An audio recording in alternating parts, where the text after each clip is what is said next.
What's up, Calvin? Good morning. Morning. We've been talking for the last 40 minutes about trying all of the things that are kind of going on right now. There's a ton of different stuff that we're dealing with, right? I Yeah. mean, between finishing up different, projects or just, like weekend events, between cool and crazy news like the Harry Potter stuff and the Atomic Heart. Mm. I mean, should you buy this game morally, or if you do, are you morally bankrupt? It's great, isn't it? Isn't it a great time? We're gonna stay clear away from all of that for the time being. It's not Yeah, like yeah, we've just been talking 40 minutes offline for for all of this stuff as well yeah. too. But And also, I don't like necessarily covering the AI stuff only because I feel like everyone's talking about the AI. But boy, if you've seen AI, Asmongold and other streamers, man, there's. I used to say there's a new thing in AI every week, but now there's like a new milestone in AI every 3 days for sure. it's pretty big, or at least Yeah. it's like I mean, it's like fucking 2007 all over again, and we're getting the beer app, and you're fucking holding your phone up and Oh, going, "Oh, isn't that so cool, dude? Isn't that yeah, so cool?" yeah. Yeah, we're at that cusp of tech right now. Yeah, exactly. I mean, ChatGPT, GPT is now going to have some competition. Google instantly announcing Bard, their competitor to it, and saying it's gonna come, guys. We put a name to it at least. Okay, it's coming. Please don't hurt our stock price. Everything's okay. We will have a product out. It's gonna just 3 months. Don't worry about it. Yeah. 3 months. Definitely 3 months. It's like, okay, sweet, awesome, hell yeah.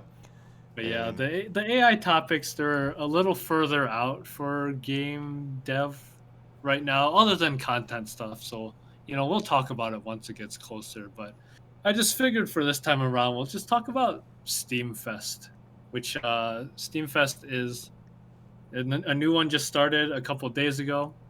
And Steam Fest is basically it's a 1 week period where a bunch of new games or that are around the corner within usually the next 3 months have demos on Steam, and you get to just browse what's on the near horizon of the future.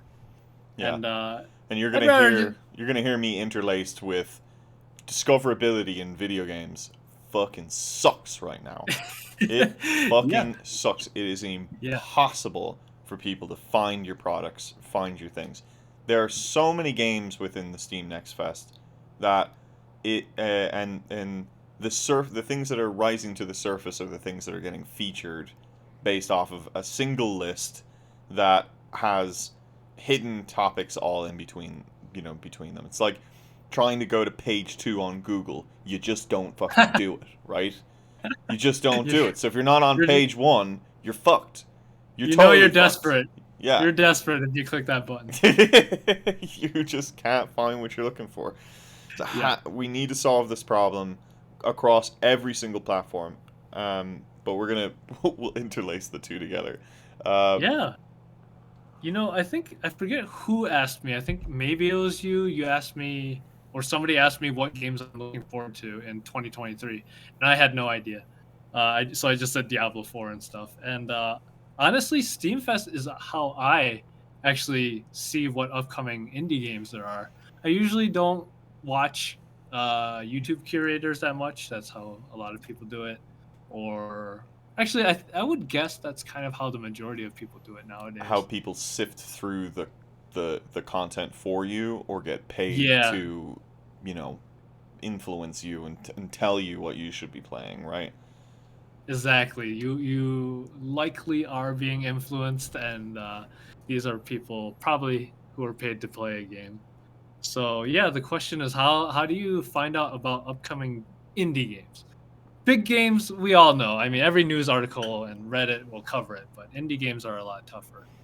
So yeah, I look at Steam Fest a lot, and they usually have it seems like 100, 200 some games. There's quite a bit, but they do have their own top list. And much like you said, the top games do get they get bubbled to the top. There's a winner takes all sort of mentality, And look, but it is a marketing is a thing. Yeah. You know what I Yeah. mean?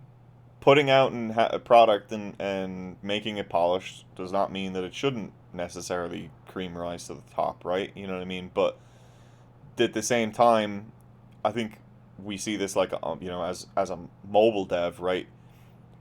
How many years have I seen Subway Surfers be featured at the top of the fucking list? Like, guys, find something fucking else. Like, for God's Why? sake. Okay. Why shouldn't the King of Games be at the top all the time? I mean, Yeah, it's dude. objectively the best game ever. So Objectively the best game ever. Ah! I like Minions Run way more than Subway Surfer.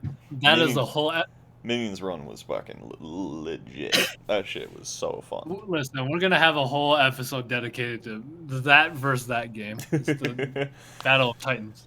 No, I totally. But if the question is for me of how do I find like the next indie game Yeah. that I'm gonna Yeah. play, genuinely, I think right now it's actually the Epic Game Store. Wow. So the free list is huge for me, right? A rotating list of games I've never heard about that I'm able to take and play for free. And I grab them, and I grab them all the time. I'm there every single time that thing resets. During the holidays, when it's like one game every 24 hours, I'm grabbing everything. And a lot of them will sit on the shelf, but a lot of them I will go and look at and be like, ooh, that's pretty cool. I like that. And then I'm going to go and take it and look at the company name. I'm going to go and figure out what else have those guys made. And then if it's as intriguing as I want it to be, I will go play that game. Like Taste of Fear 2 or Layer of Fear 2, I got a good couple of months ago. Amazing horror game. Amazing horror game. I wasn't expecting any. And here's the thing: is I go into it without expecting anything, Yeah. right? And then I'm pleasantly surprised by the quality bar that I end up seeing. The current one I see is a game called City of Gangsters. I might have heard of this name before, but you're absolutely right. I should grab this. Yes. Oh, you should always just keep grabbing them. Yeah. I mean, it's just advantageous. I don't give a fuck what your fucking feelings are towards platform shifting. Like, oh my god, but it's not on Steam, and oh, it's on Right. Epic. Oh my god, they do. Fucking shut up, dude. I'm getting my free game. I don't care. Does the game Yeah. work? I bought Cyberpunk on fucking Epic. Suck my fucking. I mean, go fuck yourself. Like, I'm hot today, Yeah. dude. I'm hot today. I'm back on coffee. I've been on decaf for the last 10 days. I How'd that decided. happen? I just fucking decided. I was just like, I'm going to decaf. Okay. I can't. I just because I was drinking like at least a pot of coffee a day across the whole day. Now, I always drink water. I've always got water with me. But I was just drinking like a lot of caffeine. And I just said, Yeah. all right, let's stop that for just a Yeah. minute. Let's just try it for a minute. Yeah, and I made it 10 days, and I was like, this is a fucking nightmare. This is a nightmare and a half. So yeah, anyway, I'm hot today. Got it. Awesome. Oh, so yeah, when you were talking about the games that, or you reminded me about the games that I do click for Steam Fest, and obviously everyone's gonna click whatever genre they're interested in, but you can spot trends this way too. In the past, I used to see at least 40 Vampire Survivor games every single Steam Fest, and now it's whittled down. It's only like 20. Hmm. So take it for what it is. Who knows if it's dying down or not? But I was bloody really should be. surprised to see that. Yeah. Sorry. There's the other one I do personally. Now, for whatever reasons, there's probably multiple. There's a lot more Chinese games on Steam nowadays, at least available to the U.S. I grab nearly all of them. Okay. The Chinese games, when it comes to innovation, are honestly pretty crazy. There are a lot of new stuff that I haven't seen. That maybe it was a popular game type in China, and then because of new Chinese rules, they're like migrating over. But if you want to, from my perspective, if you want to see some new stuff, just grab a Chinese game. They have some novel ideas in it. Yeah. So I will counter that because I am I don't know, racist or whatever, right? Well, I'm not really racist, but you know what I mean. I am all about supporting companies within other countries, especially in countries that, you know what I mean, have governments that are opposing to, you know, the stupid country that I'm in right now, and our own government, right? We Yeah. should not put any sort of, you know, stigma or anything else like on individual companies, in that sense. But I do say, like, be careful in certain aspects of different things whenever it is like, you know, an opposing force, I guess, like that too. But Yeah. I actually look at Japan.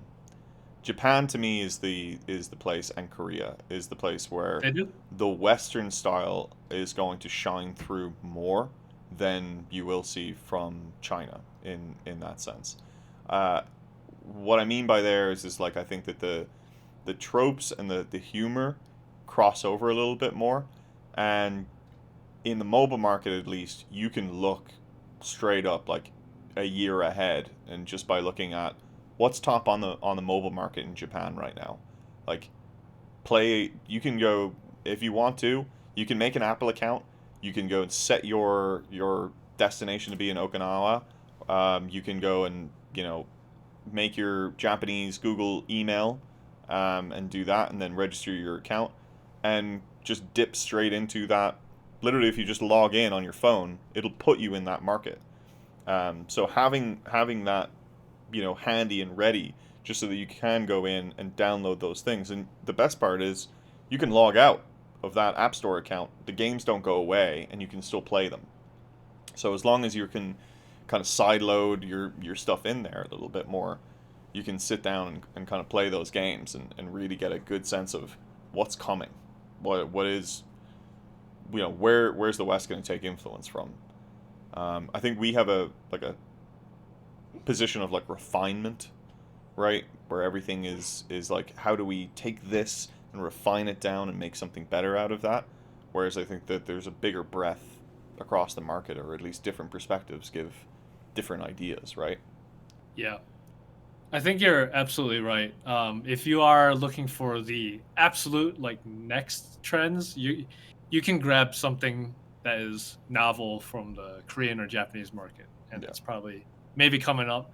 Um, Or the Chinese market. Yeah, I mean, yeah, well, any of these things, you know, especially in the, you know, RPG side of things, you know what I mean. yeah, There's great because ideas to be honed from any of those things. yeah, a few of the top gotcha games in Japan never got ported over, just because the theme is, Americans aren't exactly thrilled about raising horse girls and breeding them together. So, That's my favorite DJ right now, actually. which DJ? Shout out DJ Horse Girl. Go look Oh, it up never, on, yeah, seriously. never. Go look it up on Spotify. You will love it. You will absolutely love it. You will love Awesome. it. Now I also agree. For the Chinese, if their designs are more wild, so you're gonna have to do more homework to figure out how to make it to palatable. And the last thing I'll address is, yeah, if you got a problem, or if you want to be more careful with certain devs, I mean, you can just watch a YouTube video and try to dissect the design from there. Yeah, for sure. You mean, here's the thing, right? With Steam Next Fest, or just in general with all platforms, right? There are so many games, and there are new Yeah, games hitting the store every single day. Like, when we're talking about Steam Next Fest, that's not even just including the games that are shipping that day. You know what I mean, as well too, right? Um, the art of being able to, you know, of people being able to find your game is marketing. But how do you do that, in a meaningful way, or should you necessarily, as a smaller developer, feel like you need to go through these insane hoops to be able to maybe make or break off of your ability or inability to get eyeballs in front of your game on a wider audience? Like, I don't Instagram, I don't Twitter, I'm on Reddit. I don't really like Reddit, But I'm pretty active. I've tried to be as active as possible in r/game dev over the last couple of months, answering as many questions as I possibly can. But that's where that's the only platform I want to be on. So if I was to go and say like, hey, I think everybody goes and says like, hey, you got to grow your audience or find your base and build up your Discord and blah blah blah. Blah. Like, what if you're just not good at that, but you made a good game? Damn. Are you just dead in the water? Like, are you just on page 5 of RPGs and you're just never discovered? Or is Right. it like, will enough people sift through and will it just take longer? Or do you just have to accept fate that like you have to do these things to Yeah. get there? And And you're just praying for a curator to pick you up or something. I don't know. it's a weird one because I think that, yeah, I mean, not to get off topic of the games of Next Fest, like we should talk about some of those things because I'm definitely seeing the Quake style boomer shooter graphics has now exited just boomer shooters and moved into all sorts of things. And I'm seeing Hmm. billboarded 2D characters all over the shop, and I love it. Yeah. But what I mean, that trend is going to go away at some point. But it's nice to see. I actually really personally enjoy that style. But like, how would we democratize a discoverability platform? Or should it even be democratized? But like, what if you look at the App Store right now and you go to the first page of the App Store? It's categorized. It's supposed to be personalized based off of the apps that you already have on your phone. To try and give you deeper penetration into things. It's not. It's. I mean, it's always the same games though. It's Yeah. always the same games. Yeah. That's so, and then after a while, people just stop checking it Yeah. because of that. If I go onto Steam and I go onto the homepage of Steam, I'm definitely seeing new games every week or whatever like that. But are they necessarily ones that like I want to play, or maybe I don't want to play the new hotness? Maybe I want to play something that's been out for a while. Maybe I can discover a little bit more myself. If you have 1,000 games being shipped a day, what is the way to allow people to sift through that? Is it just itch and just stick it all up literally like in order of it being uploaded to their website and just be like, here's the thumbnail, here's the product description, here's the name of the game, grab it. You know what I mean? And that's all you've got. That's all you've got to grab people. That's it. That's all you Right. have. No, honestly, it's like this is sort of like a universal issue whenever you have anything with a ton of content being produced at a time. Because other places have had this, YouTube and TV in general. There's just so much content. It sort of seems like you always go to curation of some sort. And now I know Steam has like Steam groups or like curators you can subscribe to. I personally don't use that though. Do you at all? I don't know. Okay, Yeah. that may be a solution. I don't know. But the But fact I'm that not going to take I don't like to take influence from other people and what they say about a game. yeah, I want my first impression to be the thing that I care yeah, about because only I I know what I care about. And sometimes I don't know what I care about and I'm open to that. And I think that that's important too. It's like I'm not just playing one style of game or like listening to one voice of who I should, where I should put my money, you know. But I also don't think in a sea of games that necessarily just like everybody gets the same card size, name, title, and description space is, and we just keep going and just like rack it in, rack it in, rack it in is necessarily the best way to let it go either because it's difficult then to it's decision paralysis, right? Like it's how are players then going to go and sift through that sea and not feel a wash, you know what I mean? gotcha. So looking for some kind of curation that's done at the platform level, not necessarily with other people. Yeah. Yeah, Yeah. but not even on the platform level. I just want a better way to be able to discover new titles. And maybe categories. This is like the not a. I mean, to me, this is just not a solved problem, and maybe it just comes down to like I have, as a user, I have to dig more, right? I actually have to go and like dig through the categories and go look through and like really try to find something. Yeah. But you know what I mean? I think something needs to friggin' this is not a solved problem for me. Like what we have right now across every platform sucks ass, and I want it to change. I totally agree. I think for most, uh, f- well, I wouldn't say most, but a lot of people, they're probably happy just hearing word of mouth and listening to Kotaku or whatever. But yeah, once you're really looking for new stuff, it is. I don't know of a better way myself. Are there any platforms that do voting? Hmm. I'm not sure. I mean, aside from just like the Steam upvotes and downvotes, helping bubble things up, I'm not too sure on that account. Who knows? Maybe it's somewhere in there. Who knows? But Yeah.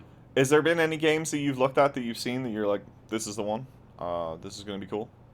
Oh, you know what? Related to some of my 2023 predictions, I'm gonna keep finding evidence that I was correct and keep bringing it up every time. Do. But the one that immediately really caught my eye was the hockey roguelike. It's called Tape to Tape, and Yes.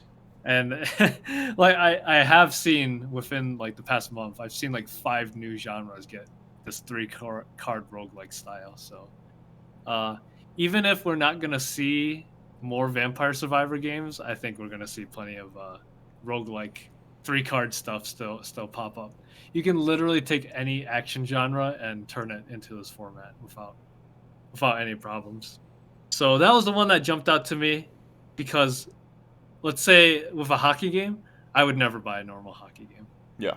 That I mean, it would you need some kind of cross appeal if you want to grow that market, in my opinion. So Mm-hmm. that was one that jumped out to me. Um, what about you in terms of 2023 games that you're looking forward to? Because I know the main one you mentioned was Atomic Hearts, but were there any others? Not anything crazy, for sure. I mean, there was definitely a couple, but I can't even think about those things now. Yeah. You mean the reality is for me is like getting time to play games is a luxury. It really is a luxury. Yeah. You know what I mean?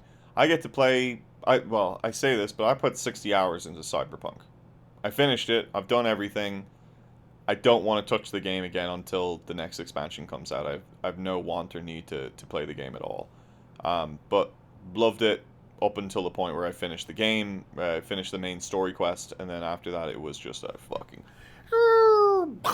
just fucking imploded on itself, and I just like felt bad. But I felt bad for even putting that much time into it over like a 3 week span or Yeah. whatever like that, you know? So or a month span or whatever like that. But I kind of just took my January and said I'm going to do this.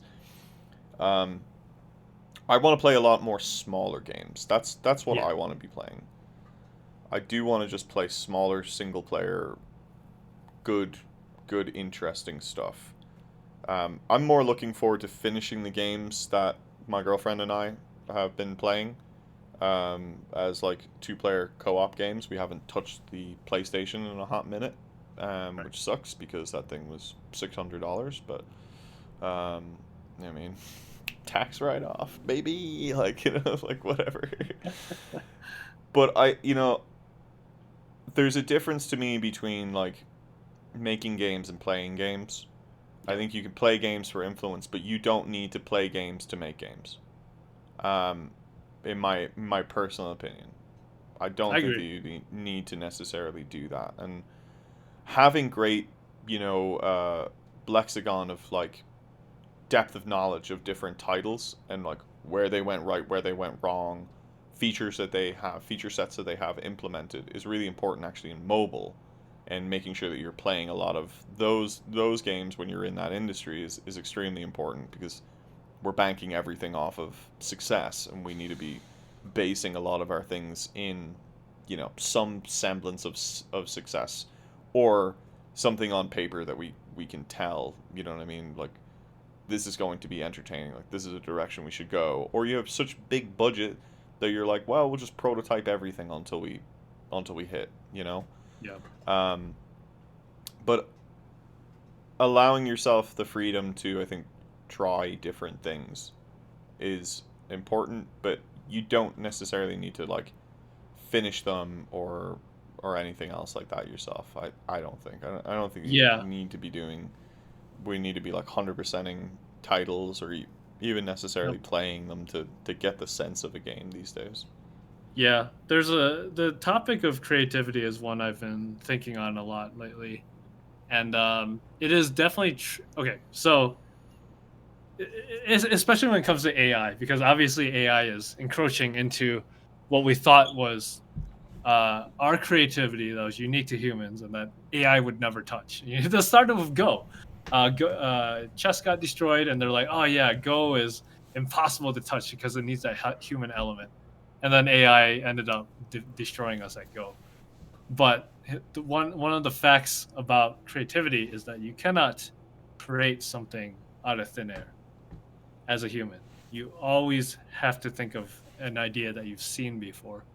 So I do agree with you, which is you should expose yourself to as many concepts as possible, whether you're just looking at new games that are on the horizon or going out and experiencing life, touching grass. I don't recommend that at all. I do the very opposite. I avoid grass as much as possible. You loser, But dude. That's the Springs mentality right there. I'm gonna stay inside with my yeah, guns. that's Fuck right. the Yep. government. I'm over here in Boulder just being like, Oh we God. go hiking every single week. I love nature. You guys are Don't let just, that sun touch you, man. yeah, Don't fuck you. let... But No, I, that's I oh, look. go I ahead. feel you on that, right? Like, understanding as many different concepts as possible is great. What you will miss out though on not playing the games is game The feel, nuance. right? Yeah, It and is nuance. mechanical game feel, and how does all the Completely. pieces of the puzzle go together, and does it actually work, or are you making a conception of like of why this thing works, and you're judging it based off of the visual aspect that you're getting back in the trailer, maybe some gameplay video demo that you watch, and then you're trying to take viscerality out of that, but you're not getting that sense of the feel of actually like playing the game. Very true. Um, so you can take influence and you can take pieces. Grabbing bite-sized amounts of gameplay, I think, is great. Is important. You can't just like obviously wholly move away from it, but some great games have come from people who don't necessarily play games and have moved into the games medium. So I would just say that like there's some line and concession there that needs to be explored a little bit more. But um, yeah, I don't know. Like, games are weird. I don't know. Games are weird. Games are weird. Yeah. Um, I don't know. I not sure where to go from I there. don't know. Yeah, look, I just think the discoverability needs to change. I think it's cool that there's so many different games that are coming out. Obviously, things are oversaturated at times. What I will say though, I guess, is like some of these things kind of depend on your role of like how much do you interact or like externally interact with these things, right? So you're in that creative mindset of as a lead, as a PM, as me doing everything that I need to do. What is the market genre trends for the next like Yeah. couple of months to a year or whatever else like that, right? So you're looking at it from that like PM angle where you're just going and saying, hey, like what abstract away from the games, like what's the tags, like what's the things, Right. and then trying to think about it analytically from that side.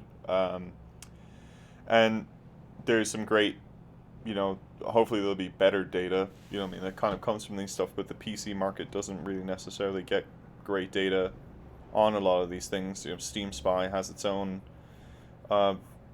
value to the individual, but even then it's like we're going through orders and APIs and looking at purchase rates rather than getting the direct numbers from the thing. So Yeah. a lot of that is very insular.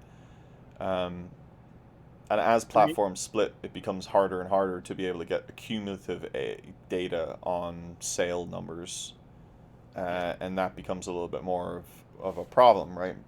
When we're talking about from that like PM side of like, if I was going to go out and make a game right now, what genre would I make? What style of art would I make? And what audience would I target within the mobile market? And that's I think a difficult.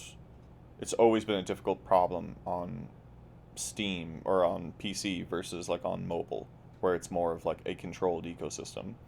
But even then, on the controlled ecosystem side of things, like things are going to start changing there as well too, right? Platform on iOS at least is starting to fragment. Netflix games is starting to see some penetration into the market, and that publishing platform is going to open up the doors for other, versions of that type of same thing. So yes, it is all still on the App Store, I guess. It still needs to get sideloaded through Apple's means, but the discoverability side of things is now become more of an open field on that side, right? Like we're now looking at different places to get those games and not just one singular location for those things. And I think that that's the same problem, like, or not problem, but I think that that's the same thing that we see on PC. There's just different places to get different games, or different places to see the same game, or see different games by themselves, right? The itches versus the epics versus the Battle.net versus Steam versus any of the other clients that are out there as well too, right? Like, you know, there's new games hitting the market every single day. I don't think that it's as important to go as deep as possible into one individual game. I think it's better to sample across the top and get a breadth of the ideas of what's happening in the marketplace than it is to really subset into one individual thing. But it's hard because our time gets monopolized, right? If you're always trying to do something, or you're always trying to create, and you have your own job, and then you're doing your indie project on the side, and then you got a girlfriend, a boyfriend, a significant other, a dog, or anything like that, like you have to dedicate and figure out like where you want to really spend your time and really want to put your effort and time. Now, look, a lot of people live online. A lot of people live on the computers and they sit there and they're like, okay, cool, like yeah, I am gonna go and rage video games with the boys until like late at night. Like that's sweet, awesome, good for you. But if you're playing Call of Duty Warzone all the time and you're getting enjoyment out of it, do you need to play anything else? You know? Usually not. Yeah. So it's like, are those people hamstringing themselves because they're not going through the process of discoverability and finding other games to play, and how does that impact their own like developer lens when it comes back to work the next day, or does it matter? You know what I mean? Because if ideas are supposed to be a refinement or a holistic venture of what do I see within the world, what do I see within myself, and how do I put that down on paper in this genre, this medium, in this thing, like, I mean, just what do we think is the actual importance of playing, of really playing other games? You know what I mean? And Yeah. does discoverability even fucking matter for a game developer when it comes down to like finding new ideas? Obviously, it goddamn matters when we're trying to like sell our bloody product, right? Or when we're trying to sell our game. But that's a whole other problem that like I want to hear other people's thoughts on, of like, how do we solve discoverability for everybody so that it is more equitable, for one, because right now, if you don't have a Google or an Apple rep, and you're not like some big studio freak, and you're not talking to them from the very beginning of you even conceptualizing your next mobile title, you probably won't get featured. Featuring doesn't really even exist anymore. With the same games always getting risen to the top, but like top new risers used to be like the best category to go and look at, and that doesn't exist really anymore. You probably find it, but you got to dig, and how many people want to really like dig? You know what I mean? You got to look at it from like the non-dev like user perspective. Like, how long do people want to even spend looking for a new game to play, and how do we rise good games to the top, but not necessarily put it at, like Steam has a, not, Steam, Apple, Google, they have an incentive to rise the same games that they think are going to produce and sell to the top, and that's not a bad thing, right? These are polished games, polished things. They should probably rise to the top in that sense, but they shouldn't just sit there, and they shouldn't just go and be the only things that we see. And how do we then go and take it from the lonely developer who's making their, releasing their first fully fledged game? Maybe they had a couple of different, good jam games over the years. How do we take those things and then keep those moving forward, right? Like, and get those things to move up, and without publishers, without big marketing deals and big marketing budgets, like without having to, curate into pay YouTubers a fucking obscene amount of money that completely like rises the barrier to entry for anybody making a good game to just get it to the store and have it do something, have it be seen, just be seen, not even be downloaded, just be seen. Yeah. A lot of constraints you mentioned there, and there's no platform, to my knowledge, that will do all that for sure. No. So, I don't know. Welcome to the rant, the depression. The absolute Yeah, I depression. mean, there's a topic we talk about all the time, and just the fact that we talk about it all the time kind of highlights the importance of making. I mean, you can't, obviously, as the dev, you can't control market or your curation, basically, or how you get it. So ultimately, the one thing you do have control over is make your game marketable from the start. Mm-hmm. This is kind of a concept that actually a lot of people don't agree on. I would say a lot, or at least in the past, people would be like, worry about marketing later. And I don't think so at this point. There's too much competition. You have to build your game's marketability from the ground up. And you should make sacrifices on game design, gameplay, or even fun in favor of marketability at this point. It's kind of a hot take, but No, I can agree, yeah, especially on the art front. Like, the yeah, amount of games that I see get fully developed in an art style that is not gripping at all is like, hey dude, like you're shooting yourself in the foot from yeah, day one. yeah, Like from day one. yeah, Like that is the most important thing, is like, for me right now, is you yeah, have to sell it off of your key art.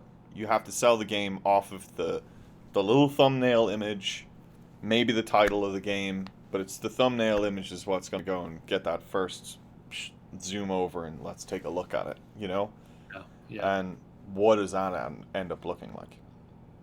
yeah. You know? Here's a quick example of like a sacrifice you might need to make. Like, say you're making some kind of strategy game, and you're like, oh man, I really need this currency to allow for this counterplay, to allow for this complexity. But then you have, because of that addition, you need to add it to your UI and make it more complex and stuff. Mm-hmm. Like, you might even make a decision where you cut something just due to its potential UI complexity that makes it look worse in a screenshot. Like, that's the kind of decision making you might need to do, which I don't think a lot of people consider, because they're thinking, gameplay first and whatnot. So Yeah. Damn. I'm depressed now. It's okay. yeah, It's fine. I'm exactly. fine. Yeah, Yeah, of course. Then I've got my little boxer dog over there that's breaking my green screen. Um, it's okay. It's almost time to call it, yeah, anyways. look, we'll call it. We were going to talk about the Godot, Google Play, stuff now that you can go and make games on your Android phone, or at least some semblance of games, and we'll kind of see how that kind of goes. There's a lot of great savings that you can kind of make there. It's an awesome concept of just being able to, like right now, if I'm going to be on Unity and I want to make an Android, version of my game, or at least do it, I have to make a build, get my .aab file, send that to, or sorry, yeah, like my app. That's if you're gonna go and upload it to the Google Play Store and then put it into the playtesting stuff. If you're doing app bundling, you have to go and do any of those things. Obviously, you can just get what's just the proper extension if you're just gonna go and like dump it straight to your phone. I can't remember. APK. APK. Thank you. Jesus Christ. Yeah. It's I mean, early. It's early. no, for sure. Yeah. But the .aab is like what we always deal with because we have asset Oh, bundles. right. So like if you have asset bundles of assets that are going to be downloaded from a server and are not necessarily on the phone themselves because you have to get underneath that 100 megabyte limit per platform, right? Then you get it a little bit of a different way. You can't just go and dump that to your phone. You can't just go and like let it run. You actually have to go to the console and upload it and then go and get the link, send that to your phone, click it, then go to that'll take you to the Google Play Store beta version of the game or the alpha version depending on what production track you put it on. Download it, play it, see that it crashes instantly, and then fucking repeat the process over and over again because you have to then go get the tech stack, and go look at the crash log and then try to see like, okay, well, what did it crash on? Because I don't have console directly on my phone, right? Unless you're using SR debugger or something like that, and you can send the crash report directly to your email. But now you're buying another, $50 to $80 plugin to try and support the development. So having the editor directly on your phone, being able to go and say like, let's just run the project right here and see, hey, where did it crash in like a friendly environment, right on the native hardware, could be an absolute massive saving in time and budget for developers. And it's great to see Godot Godot, like working on it. My question now is just like integration across the thing. Like, how do I get my GitHub project onto my phone so that I can boot up the game from my PC and I can be cross-pollinate developing? Or is it literally like, well, no, if you're developing on the phone, you're developing on the phone. If you're developing on the PC, you're developing on the PC. And like, where does that trend go? Like, how do we bridge that gap? But solve problems as we go down the funnel, really, Yeah. I think it's a really cool thing. Godot, I've always kind of bashed because I always had low faith in open source projects, but obviously this is a feature that is born out of such a system. But yeah, I mean, if you're talking about ideal dream dev scenarios, imagine if I could hit a button in Unity and then my 10 different devices on my phone get updated and start playing the game.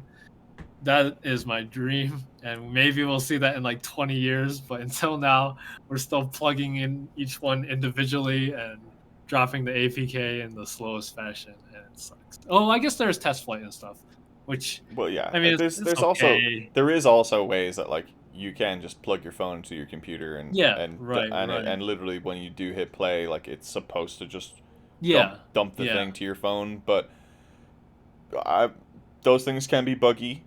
They can take time. They still take time to go It and takes compile time. and send over the wire, and then you're not necessarily going through the Google Play services or anything else like that you would need to try and get everything, see where the whole funnel like works. But Yeah. I And mean, usually you want to test on multiple devices, so that's the thing. yeah.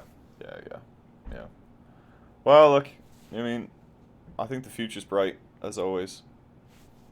Yes, we'll continue to pray that AI works in our favor. That's basically what we're getting at. Discoverability solved by AI. So Uh, tell me, deploying- what game should I play next? Because I Exactly. don't know. Exactly. Find We'll be here me a game. All probably right, next week. cool. Thanks, Calvin. All right. Talk to you later, dude. Yeah.